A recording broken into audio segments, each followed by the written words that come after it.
Hello everyone. So today I'm going to talk about tips to overcome exam fear. Hello everyone. मेरी बहुत अच्छी morning रही। मैंने सुबह बर्ड्स को फीड किया और मॉर्निंग वॉक की। क्या आपने किया? Manisha, Manoj, Ritu and everyone, good morning.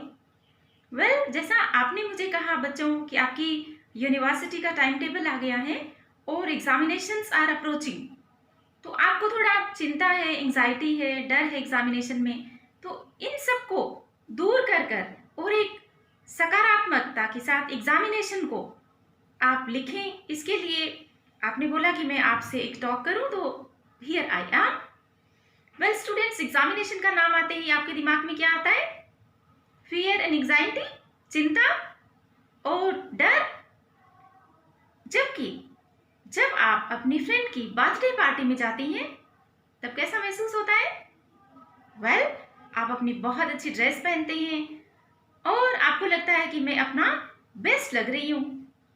आप बहुत कॉन्फिडेंट होते हैं। लेकिन एग्जामिनेशन के समय ऐसा क्यों नहीं? आप भी सोच रहे होंगे मैं किसकी तुलना किससे कर रही हूँ। वेल स्टूडेंट्स, एग्जामिनेशन भी इतने ही आसान हो सकते हैं। मैं ये कहूँ कि अगर आपने साल भर पढ़ाई की है, अच्छे से की है, सिस्टमैटिकली, तो आप एग्जामिनेशन को लिखते समय भी आपको बहुत अच्छा लग सकता है कि आपने इतना याद किया, इतनी मेहनत की और आप आंसर्स को अच्छे से लिख पा रही हैं। तो देखिए, एग्जामिनेशन का आपको फियर और एंजाइटी क्यों होता है?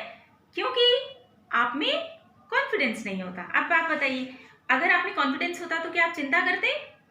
आप बिल्कुल नहीं करते। और कॉन्फिडेंस क्यों नहीं होता है? क्योंकि आपने प्रिपरेशन नहीं की, तैयारी नहीं की आपने अच्छे से। ओके, तो अब हम देखते हैं कि एग्जामिनेशन की तैयारी कैसे की जाए।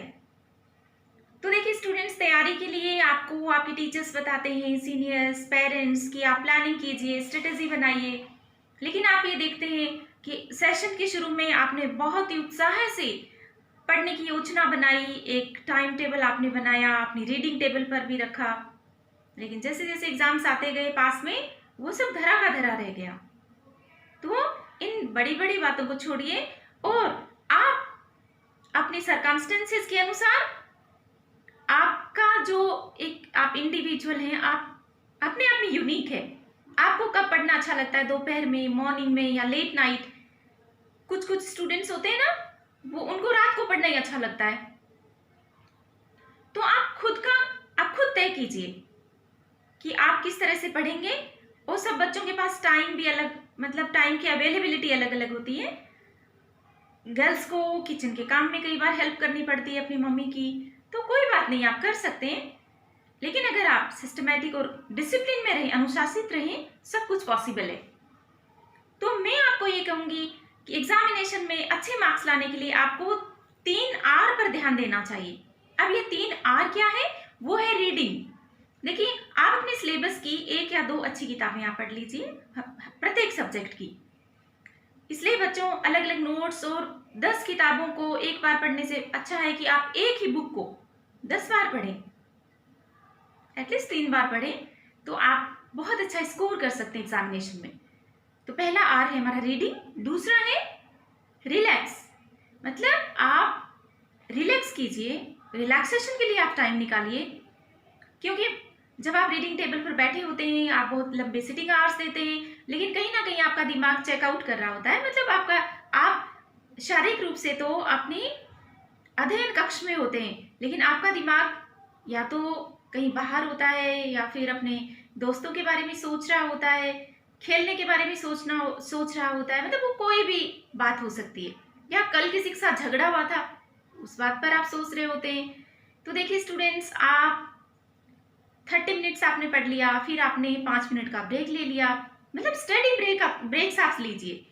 स्टडी ब्रेक्स हैं, वो बहुत इंपॉर्टेंट है। इससे आप रिजुवेनेट होते हैं। और मैं ये कहूँ कि आप छोटी सी नींद भी ले सकते हैं दोपहर में पढ़ाई के बीच में, जिसे आप पावर नैप कहते हैं। तो जो भी आप जिस तरह से आपको अच्छा लगे, लेकिन ब्रेक देना जरूरी है। वो 50 मिनट के बाद ब्रेक हो सकता है। ये आप पर है कि आप कितने समय तक फोकस्ड होकर पढ़ सकते हैं। बिना फोकस्ड होके बुक लेकर आप पूरे दिन बैठे रहें, उससे कोई भी फायदा नहीं होगा। आप फोकस होकर थोड़ा समय भी पढ़ेंगे, ध्यान से, तो वो कहीं ज़्यादा आपको आपकी लर्निंग बढ़ेगी। और तीसरा आ रहा है हमारा रिवीजन करना। तो देखिए students, revision is very very important. अभ्यास करना बहुत ज़रूरी है, आपको प्रैक्टिस करना। तो आज आपने कोई कॉन्सेप्ट पढ़ा है तो आप उसे कल आप रिवीजन करें। हर एक नए टॉपिक से पहले पुराने टॉपिक के बारे में आप थोड़ा देखें, रिफ्लेक्ट करें, रिफ्लेक्शन का सेशन रखें। आप तीसरे दिन भी आप रिवीजन कर सकते हैं। It is up to you कि आपको कितना रिवीजन की ज़रूरत है। 3 रीडिंग से बच्चों को कॉन्सेप्ट से क्लियर हो जाते हैं, लेकिन मैंने जैसे कहा हर एक इंडिविजुअल यूनिक है। आप अपने आप से प्रतिस्पर्धा कीजिए, आप स्वयं भी यूनिक है। हर दिन आप स्वयं बेहतर बनिए।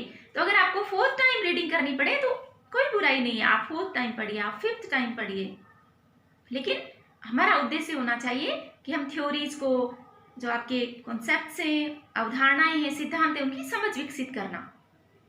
फिर अब देखिए एग्जामिनेशन बहुत पास में आ रहे हैं, तो टाइम बहुत कम है, फिर क्या किया जाए।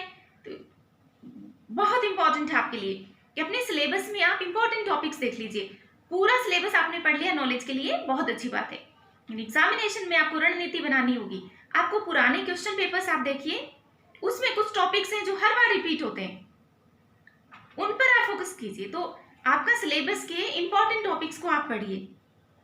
इसे हम 20-80 का रूल भी कहते हैं। पेरेटो है एक थिंकर, उन्होंने इसे 20-80 का रूल कहा है। उनका कहना है कि 20% पॉपुलेशन है या 20% लोग हैं, वो 80% लोगों का काम कर देते हैं। तो हम सिलेबस पर भी लागू कर सकते हैं, लेकिन इसे मैं 20-80 का नहीं कह के, और मैं ये कहना चाहूंगी 50-50 या फिर 40-60 आप कह सकते हैं। तो स्टूडेंट्स, अगर आप अपने सिलेबस में से 60% को बहुत अच्छे से कर लेते हैं, 40% को आप थोड़ा कम आप उस पर ध्यान दीजिए, 60% को अच्छा कर लिया तो आपकी बहुत अच्छी ग्रेड्स आने की संभावना है, क्योंकि आपके सिलेबस में ये सब बहुत महत्वपूर्ण है। इसलिए देखिए पढ़ाई में क्या पढ़ना है के साथ साथ क्या नहीं पढ़ना है, ये भी बहुत महत्वपूर्ण है। तो ऐसे टॉपिक्स को पर आप ज़्यादा टाइम मत लगाइए जो कि एग्जामिनेशन में कम आते हैं। और हाँ, हर एक स्टूडेंट की इंटरेस्ट भी अलग होती है, तो आप उन थ्योरीज, उन कॉन्सेप्ट्स को पढ़िए जिनमें आपकी रुचि है, पढ़ते ही याद हो जाए। ऐसा नहीं कि आप एक टॉपिक लेकर बैठ गए, बहुत डिफिकल्ट था और आपने उसको अनावश्यक समय दे दिया और बाकी 90% सिलेबस आपका यूं का यूं रह गया। तो ऐसी गलती नहीं करनी चाहिए आपको। और नेक्स्ट है कि देखिए आप रोज पढ़िए, आपके लिए टाइम मैनेजमेंट बहुत ज़रूरी है स्टूडेंट लाइफ में। और टाइम मैनेजमेंट में अनुशासन में रहना, प्रतिदिन के गोल निश्चित करना, और हाँ, ना कहने की आदत भी डालना। आपके ऐसे दोस्त जो डिस्ट्रैक्शन पैदा करते हो या ऐसी कोई भी ऐसे काम जिनसे कि आपका पढ़ाई से ध्यान बढ़ता हो, उसको आप ना कह दीजिए। तो ना कहना भी सीखिए, क्योंकि एग्जामिनेशन टाइम में देखिए, और आपकी जब ग्रेड्स अच्छी आएंगी, आपको अच्छा लगेगा, फैमिली को अच्छा लगेगा, लेकिन अगर रिजल्ट अच्छा नहीं रहा तो किसी को भी अच्छा नहीं लगेगा। इसलिए time management is very very important. और फिर last but not the list, examination से पहले आप घबराना नहीं है, आपको आत्मविश्वास रखना है। लास्ट मोमेंट पर पढ़ाई नहीं करनी है, आप बुक्स अपने बंद कर दीजिए। आपने एडवांस में अपना प्रिपरेशन कर रखी है और आप आत्मविश्वास के साथ एग्जामिनेशन को करें।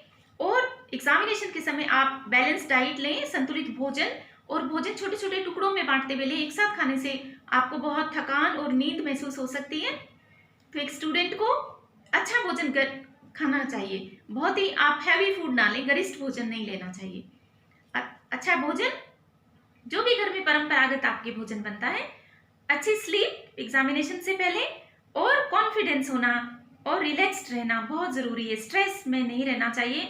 और आप एग्जामिनेशन को अटेम्प्ट करते समय ऐसे चाहिए कि आपको सब कुछ आता है और आप अपना बेस्ट करने वाले हैं, है ना। जैसे आप बर्थडे पार्टी में जाते हैं अपने दोस्तों की, तो अच्छे से ड्रेस पहन के और आप बहुत कॉन्फिडेंट होते हैं ना।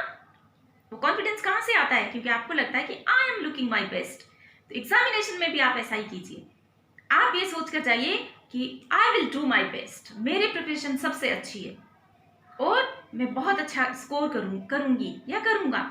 तो आप कॉन्फिडेंस रखिए, अपना मोराल ऊंचा रखिए और नेगेटिव लोगों से दूर रहिए जो आपको लो फील करवाते हो या आपका मोराल डाउन करते हैं, क्योंकि बच्चों मोराल हाई होना बहुत ज़रूरी है। कहते हैं ना, कोई भी सेना है वो वार जीतती या हारती, ये इस बात पर निर्भर करता है कि उस सेना का मोराल कितना ऊंचा है या कितना नीचा है। इसलिए अपने मोराल को, अपने मनोबल को बनाए रखिए और वो आएगा आपकी प्रिपरेशन से। जैसा मैंने कहा, प्रिपरेशन से कॉन्फिडेंस बढ़ता है और कॉन्फिडेंस से आपका मनोबल ऊंचा होता है। तो आई थिंक आप बहुत अच्छे से अपना पेपर करेंगे और मैं आपको कुछ लाइन्स आपको सुनाना चाहती हूँ। When we feel stuck, look at the sky. The cloud reminds us that everything changes. So, best of luck और बहुत अच्छे से आप करें। Stay blessed. Bye-bye. Don't forget to subscribe my channel. I'll be back with new lessons. Till then, you take care and have a good day. Thank you.